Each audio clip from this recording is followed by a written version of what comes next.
Have you ever seen a child who is intelligent and hardworking but still struggles with reading, writing, and solving simple math problems? These difficulties are not due to laziness or low intelligence, they may indicate a specific learning disorder.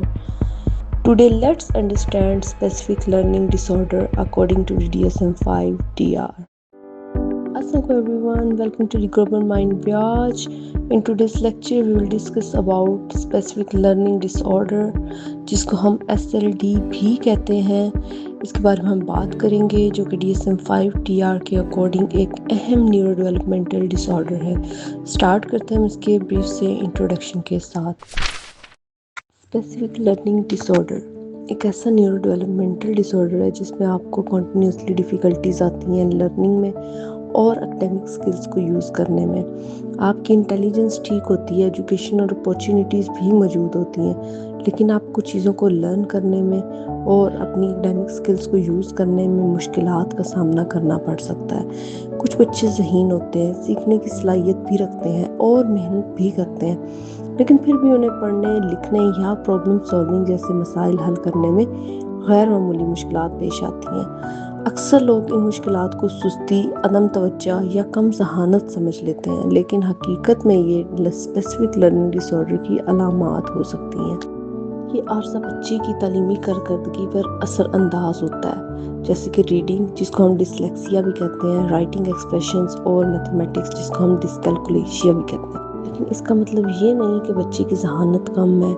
मुनासिब मदद, बरवक्त तशखीस और मौसर मदाखलत के ज़रिए ऐसे बच्चे अपनी सलाहियतों को बेहतर अंदाज में इस्तेमाल कर सकते हैं।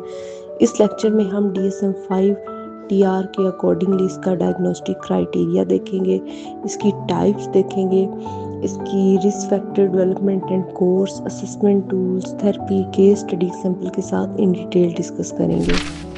और we will talk about the diagnostic criteria according to DSM-5 TR। तो इसमें कहते हैं कि symptoms persist for at least 6 months despite intervention, कि आप इस डिसऑर्डर को इंटरवेंट करने से पहले 6 मंथ का टाइम पीरियड होना चाहिए। जो डिफ़िकल्टीज़ बच्चे में आ रही हैं वो एटलीस्ट 6 मंथ तक आनी चाहिए। डिफ़िकल्टीज़ कौन कौन सी हो सकती हैं? इनएक्यूरेट और slow reading, difficulty understanding written material, कि या तो वो गलत रीड कर रहा है या वो स्लो रीड कर रहा है। सेकेंडली हमारे पास कि वो रिटन मटेरियल को अंडरस्टैंड करने में उसको मुश्किल पेश आ रही है। प्रॉब्लमिक स्पेलिंग्स, मतलब कि स्पेल को वो मिस स्पेल कर रहा है, बी को डी पढ़ रहा है, डी को बी पढ़ रहा है, तो स्पेलिंग्स में उसको अंडरस्टैंड करने में मुश्किल पेश आ सकती है।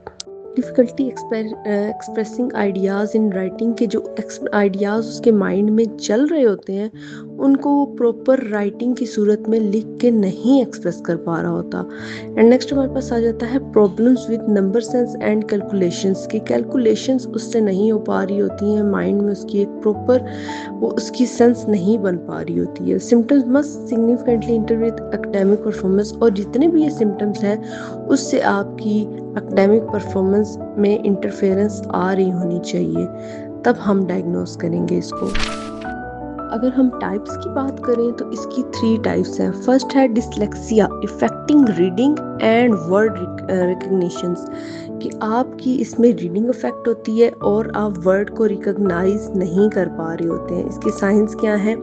आपको एक्यूरेट वर्ड रीड करने में मुश्किल पेश आएगी, आप जो लेटर्स और साउंड हैं उसको मिक्सअप कर देंगे, स्पेलिंग्स और फोनिक्स को स्पेल करने में आपको ट्रबल आएगी, आप स्लो रीडिंग करोगे या आपको स्पेलिंग्स को डिकोड करने में मुश्किल आएगी।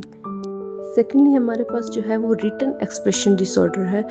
टाइप इसकी affecting writing skills and writing communication, जब लिखने की बात आती है तो वो अपने प्रॉपर आइडियाज़ को राइटिंग की सूरत में नहीं लिख पा रहे होते हैं, कि आपने कैसे अपने आइडियाज़ को एक प्रॉपरली ऑर्गेनाइज करके लिखना है। Difficulty organising thoughts in writing, trouble with, आपकी माइंड में स्टोरी आ रही है, बहुत क्रिएटिव है आप, स्ट्रॉन्ग आइडियाज़ है, बट आपको नहीं समझ आ रहा कि मैंने सेंटेंस मेकिंग कैसे करनी है, कैसे लिखना है।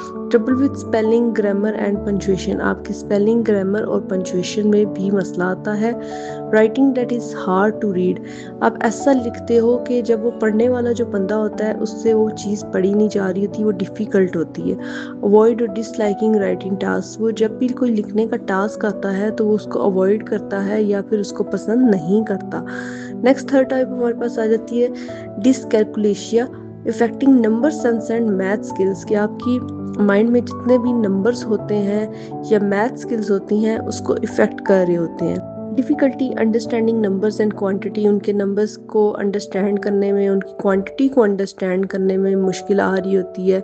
Trouble with counting and number order, number की ऑर्डर्स क्या हैं, काउंटिंग कैसे करनी है, उन चीज़ों में मसला आएगा। Difficulty math facts and calculation, plus minus, minus plus की साइंस का क्या मतलब है, क्या फैक्ट है, उसको अंडरस्टैंडिंग करने में इशू आएगा। Difficult trouble with math problem solving, कि जब आप कोई प्रॉब्लम सॉल्व कर रहे होते हैं तो वो भी आपसे नहीं की जा रही होती, उसमें भी आपको प्रॉब्लम्स आती हैं। तो ये जो है हमारे पास 3 टाइप्स आ जाती हैं एसएलडी की। नेक्स्ट हम बात करते हैं रिस्क फैक्टर कि कौन कौन से ऐसे रिस्क फैक्टर्स होते हैं जो कि अफेक्ट करते हैं हमारी इसको एसएलडी को। जेनेटिक्स, कि हम ये इनहेरिट कर सकते हैं अपने पेरेंट्स से, जिस तरह से हम eye colour, hair type, health and immunity हम लेते हैं उसी तरह से हमारे जो टेम्परामेंट और पर्सनैलिटी होती है वो भी हम अपने पेरेंट्स से ही इनहेरिट करते हैं। सेकेंडली ब्रेन डेवलपमेंट भी एक कॉज हो सकती है इसकी, कि अगर हमारी ब्रेन डेवलपमेंट सही नहीं हुई है तो उसकी वजह से ये आ सकती है। अगर हम प्रॉपर इस पर वर्किंग करें, अच्छे से अपने ब्रेन को डेवलप करें, अर्ली डायग्नोसिस हो जाता है तो उससे हम इसको हेल्पफुल हो सकता है। थर्ड, हमारा इन्वायरमेंट भी इन्फ्लुएंस करता है इस चीज़ को, कि हमारा कैसे डेवलपमेंट हो रही है और कैसे हमारी ग्रोथ हो रही है, जिसके अंदर हमारी फैमिली एंड रिलेशनशिप्स आ सकती हैं, लर्निंग अपॉर्चुनिटी आ जाती है, हमारा कम्युनिटी और कल्चर कैसा है, या हमारा लाइफ एक्सपीरियंस कैसा है। हमें एकेडमिक चैलेंजेस कौन कौन से आ सकते हैं। रीडिंग डिफ़िकल्टीज आ सकती हैं, कि मैं struggle with letters, word and reading fluency, कि आपको लेटर्स को रीड करने में स्ट्रगल्स आती है, वर्ड को रीडिंग फ्लुएंसी जो है आपकी इफेक्ट हो रही होती है इसमें। राइटिंग चैलेंजेस के में find it hard to write clearly and organise thoughts, कि आपके माइंड में थॉट्स हैं बट आपको समझ नहीं आ रहा कि मैंने किसको कैसे इसको क्लियरली राइट करना है और अपनी थॉट्स को ऑर्गेनाइज करना है। थर्ड हमारे पास आ जाता है मैथ डिफ़िकल्टीज़, कि हमारी मैथ्स को, जैसे 8 माइनस 3 है तो इसका आंसर हम नॉर्मल बंदे बता सकते हैं कि 5 है, लेकिन जो एसएलडी के साथ गो थ्रू कर रहा होगा पर्सन, इंडिविजुअल, वो नहीं बता पाएगा कि 8 माइनस 3 क्या होगा। वो स्ट्रगल करेगा नंबर्स के साथ, कॉन्सेप्ट्स के साथ और प्रॉब्लम सॉल्विंग के साथ। हमारा अटेंशन और फोकस अफेक्ट होगा, कि हम एक जगह पे फोकस नहीं रह सकेंगे अपना टास्क फिनिश करने में। मेमोरी चैलेंजेस आ सकते हैं, may find it hard to remember steps, information और रूटीन्स, कि हमें याद रखने में ये मुश्किल पेश आती है कि हमारी क्या स्टेप्स थी, क्या इंफॉर्मेशन थी और क्या रूटीन्स थी हमारी। नेक्स्ट हमारे पास आ जाता है एंजाइटी एंड लो कॉन्फिडेंस। अब जब ये चीज़ें हमारे अंदर आ रही हैं तो इससे हमारी एंजाइटी पैदा होती है और लो कॉन्फिडेंस आता है। हम हमेशा वरी रहते हैं कि कहीं अभी टीचर हमें रीडिंग करने के लिए ना कह दे, हमें कोई राइटिंग टास्क ना कह दे। हम फ्रस्ट्रेटेड रहते हैं और अपने आप को डाउट करते रहते हैं। इसमें सपोर्ट सिस्टम हम क्या दे सकते हैं, कि केयरिंग फैमिली, अगर आपकी फैमिली केयरिंग है, आपको लव, इंकरेजमेंट और एक सेफ प्लेस मिल रही है तो आप अच्छा ग्रो कर सकते हो। सपोर्टिव टीचर्स, कि अगर वो आपके साथ पेशेंट हैं, आराम से आपको टीच कर रही हैं, आपकी सिचुएशन को अंडरस्टैंड कर रही हैं और इंडिविजुअली आपको हेल्प कर रही हैं, तो भी एक हेल्पफुल फैक्टर हो सकता है। थर्ड आपका आ जाता है स्कूल रिसोर्सेज, कि आपके पास क्या प्रॉपर स्कूल रिसोर्सेज मिल रही हैं, जैसे कि tutoring, learning plans and assistive tools आपको मिल रहे हैं या नहीं। तो फोर्थ हमारे पास आ जाती है मेंटल हेल्थ सपोर्ट, कि हम काउंसलिंग की हेल्प ले सकते हैं, कोपिंग स्ट्रेटजीज बना सकते हैं एंड इमोशनल सपोर्ट की तरफ जा सकते हैं। Encouragement and celebration, recognising effort and celebrate progress, अगर एक चाइल्ड छोटी सी छोटी चीज़ भी अचीव कर रहा है तो उसको रिकॉग्नाइज करना चाहिए, उसकी अचीवमेंट को सेलिब्रेट करना चाहिए। नेक्स्ट हमारे पास आ जाती हैं साइकोलॉजिकल असेसमेंट। हम इसमें असेस क्या करते हैं, आपकी कॉग्निटिव एबिलिटीज़ को, कि आपकी थिंकिंग पैटर्न्स कैसे हैं, प्रॉब्लम सॉल्विंग और रीजनिंग कैसी है, वो हम असेस कर रहे होते हैं। एकेडमिक स्किल्स को चेक कर रहे होते हैं, रीडिंग कैसी है, राइटिंग कैसी है, और मैथ और मैनी मोर चीज़ें आप चेक कर रहे होते हैं। अटेंशन एंड मेमोरी कैसी है आपकी, क्या फोकस कर पा रहे हैं, नहीं कर पा रहे हैं, वर्किंग मेमोरी कैसी है आपकी। और फोर्थ, हम इसकी लैंग्वेज को चेक करेंगे कि क्या वो चीज़ों को अंडरस्टैंड कर पा रहा है और उसको वर्ड्स का यूज़ करना आता है सही से या नहीं। सोशल इमोशनल आ जाते हैं कि फीलिंग्स, बिहेवियर, रिलेशनशिप्स उसके कैसे हैं। तो इसको असेस करने के लिए जो हम लगाते हैं वो होते हैं standardise test first of all, जिसके अंदर हमारे पास WIAT-4 प्यार्ट का टेस्ट आ जाता है, वुडकॉक जॉनसन टेस्ट ये आ जाता है। सबसे ज़्यादा जो हम इंटेलिजेंस चेक करने के लिए जो हम टेस्ट यूज़ करते हैं वो होता है WISC-5 का टेस्ट, जिसको हम बैचलर्स इंटेलिजेंस स्केल भी कहते होते हैं। नेक्स्ट हम क्लिनिकल इंटरव्यूज कंडक्ट करते हैं, उसकी बिहेवियर ऑब्जर्वेशन करते हैं, रेटिंग स्किल्स लगाते हैं और एकेडमिक टास्क करने के लिए देते हैं। सबसे पहले हम एक चाइल्ड की प्रॉब्लम को अंडरस्टैंड करने की कोशिश करते हैं। सेकेंडली हम उसको असेस करेंगे अपने स्टैंडर्डाइज टेस्ट को यूज़ करके, इंटरव्यूज़ कंडक्ट करके। फिर हम उन रिजल्ट्स को केयरफुली लुक करेंगे ताकि हम एनालाइज कर सकें। फिर हम उन रिजल्ट्स को शेयर करेंगे उनके पेरेंट्स के साथ और रिकमेंडेशंस लेंगे।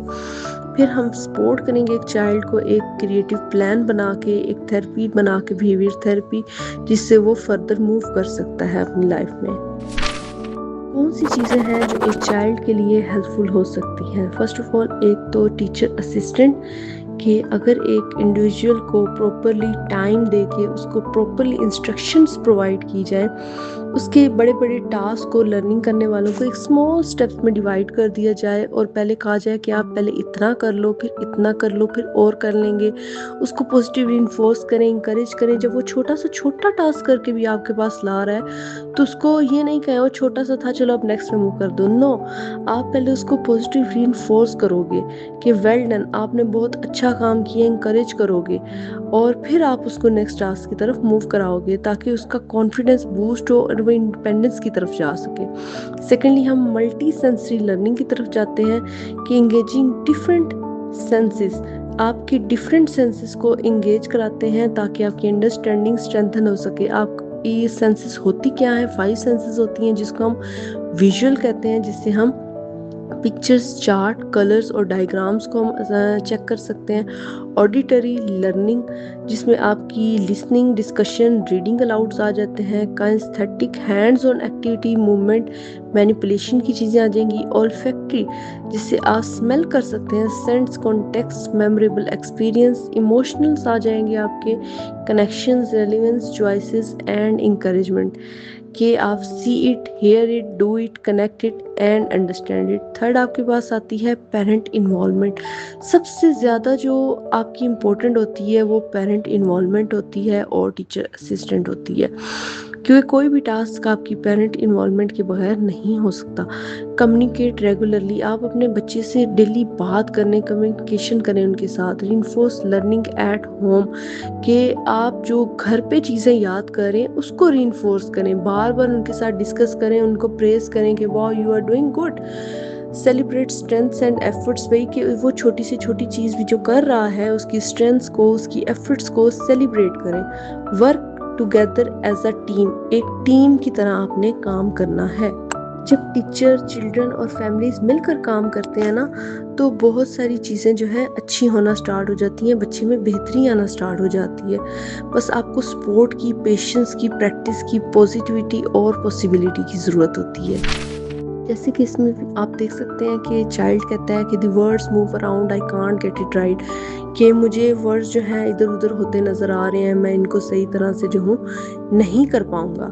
तो आपने ये नहीं कहना कि क्या तुमसे नहीं किया जा रहा, क्यों नहीं हो पा रहा, बाकी बच्चे तो कर लेते हैं, तुमसे क्यों नहीं हो पा रहा। नो, आपने उसे कहना है you are doing your best and I am here to help you, कि आप अपना बहुत बेस्ट दे रहे हो और मैं यहाँ पे आपकी हेल्प करने के लिए हूँ। आप उसको टाइम दो प्रॉपरली, कि आप अकेले नहीं हो, आप कैपेबल हो, आप कर सकते हो। आप पिक्चर की तरफ देखो, आप उसको दोबारा से साउंड करो, वर्ड्स को देखो और उनके बारे में सोचो। और आहिस्ता आहिस्ता करके बच्चे के अंदर बेहतरी आ सकती है। जैसे कि इधर हम एक एग्जाम्पल ले लेते हैं एज अ केस स्टडी के तौर पे कि इम्पेयरमेंट इन रीडिंग डिसलेक्सिया का केस है। तो इसमें क्लाइंट की प्रोफाइल क्या है कि उसका नेम सारा है, वो 9 ईयर एज की है, क्लास 4 में पढ़ती है, जेंडर उसका फीमेल है, आईक्यू जो है उसका एवरेज है, लाइक नॉर्मल है। हमें कैसे पता चला? हमने विस का टेस्ट लगाया जिसको हम इमोशनल इंटेलिजेंस टेस्ट कहते हैं, उससे हमें उसका आईक्यू के लेवल का अंदाज़ा हुआ। उसके प्रेजेंटिंग कंसर्न्स क्या थे, वो किस प्रॉब्लम्स के साथ लाई गई थी, तो उसको स्ट्रगल्स विद रीडिंग वर्ड्स, कि वो वर्ड्स को सही तरह से पढ़ नहीं पा रही एक्यूरेटली और फ्लुएंटली, एक मतलब स्पीड के साथ और प्रॉपरली नहीं पढ़ पा रही, फ्रीक्वेंटली स्किप्स और गेसेस वर्ड्स, के वर्ड्स को स्किप कर देती थी और गेसेस वर्ड्स को भी स्किप कर देती थी, डिफ़िकल्टी स्पेलिंग सिंपल वर्ड जो होते थे उसको भी रीड करने में, उसको स्पेल करने में डिफ़िकल्टी होती थी। Avoid reading allowed in class, कि जब भी रीडिंग अलाउड इन क्लास ऊंचा ऊंची रीड करने की बारी आती थी तो उस चीज़ों को, टास्क को अवॉइड करती थी। Take much longer to complete reading task, कि वो रीड करने वाला जो टास्क होता था उसमें बहुत ज़्यादा टाइम लगाती थी। उसका बैकग्राउंड क्या था? फुल टाइम नॉर्मल डिलीवरी हुई थी उसकी, no history of neurological disorder, कोई भी न्यूरोलॉजिकल डिसऑर्डर की हिस्ट्री नहीं थी उसकी फैमिली में। Milestone were with in normal range, कि उसने अपनी एज के मुताबिक नॉर्मल माइलस्टोन अचीव किए थे। सपोर्टिंग फैमिली इन्वायरमेंट, उसकी जो फैमिली इन्वायरमेंट थी वो भी सपोर्टिव थी। Regular school attendance and good effort, कि उसकी स्कूल अटेंडेंस भी ठीक थी और वो एफर्ट भी डाल रही थी। No major emotional behaviour issues, में कोई भी मेजर इमोशनल या बिहेवियर इशू नहीं पाया गया था।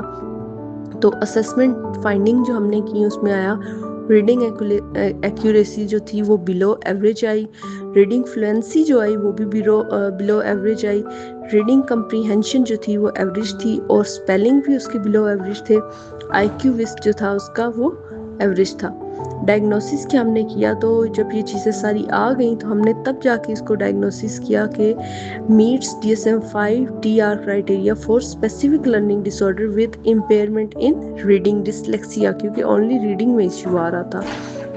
तो इसके लिए हमने इंटरवेंशन प्लान क्या बनाया, IEP इंडिविजुअलाइज्ड एजुकेशन प्रोग्राम, कि मतलब कि अकेले में बच्चे को एक एजुकेशन प्रोवाइड की जाए जहाँ पे एक ट्यूटर की, एक टीचर की सारी की सारी जो मतलब कि अटेंशन हो वो उस चाइल्ड को मिल सके। मल्टी सेंसरी रीडिंग इंस्ट्रक्शन, मतलब कि डिफरेंट सेंसेस को यूज़ करते हुए रीडिंग इंस्ट्रक्शंस प्रोवाइड की गई। फोनिक बेस्ड लर्निंग, फोनिक्स की बेस्ड पे जो लर्निंग थी वो उसको प्रोवाइड की गई। Assistive technology, text to speech, जो लिखा हुआ था वो स्पीच की सूरत में उसको बोला जा रहा था, वो उसको सुन रही थी, उसको अंडरस्टैंडिंग हो रही थी, इस तरह की टेक्नोलॉजी यूज़ की गई थी। Extra time for reading task, जब भी वो रीडिंग टास्क करेगी उसको एक्स्ट्रा टाइम प्रोवाइड किया गया था। पेरेंटल गाइडेंस एंड सपोर्ट, उसको parental guidance and support provide की गई। रेगुलर प्रोग्रेस मॉनिटरिंग की गई। तो ये सब करने के बाद आफ्टर 6 मंथ उसमें क्या progress I, improved reading accuracy and fluency, कि उसकी रीडिंग की एक्यूरेसी जो थी और फ्लुएंसी जो थी वो इम्प्रूव हुई। उसको ऊंचा रीड करने में, पब्लिक में रीड करने में कॉन्फिडेंस बूस्ट हुआ। बेटर पार्टिसिपेशन इन क्लास, उसने क्लास में बेटर पार्टिसिपेट किया। इम्प्रूव्ड स्पेलिंग एंड कंप्रीहेंशन, कि उसकी स्पेलिंग और कंप्रीहेंशन जो है वो इम्प्रूव्ड हुई। इससे में क्या अंडरस्टैंडिंग आती है कि अगर हम एक चीज़ को जल्दी आइडेंटिफाई कर लेते हैं और उसको प्रॉपर कंसिस्टेंट सपोर्ट प्रोवाइड करते हैं राइट स्ट्रेटजी के साथ, तो जो SLD के चाइल्ड होते हैं वो अपनी फुल पोटेंशियल जो है अचीव कर सकते हैं। बस यही था आज का हमारा lecture. Thank you for watching. Subscribe for more psychological lectures and mental health. मिलते हैं अगले लेक्चर में। अल्लाह हाफिज़।